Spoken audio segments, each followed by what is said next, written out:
ఏం తిన్నావు?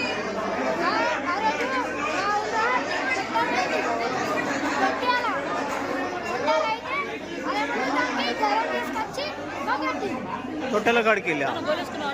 ఏం పెట్టిరు మీకు? ఏం తిన్నారు? ఇంకా ఏ స్కూల్ మీది?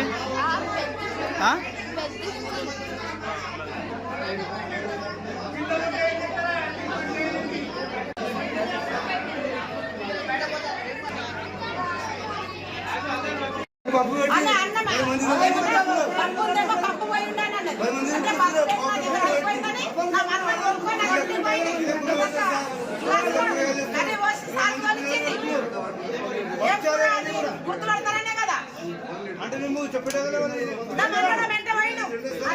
తీసుకొని వచ్చాడు.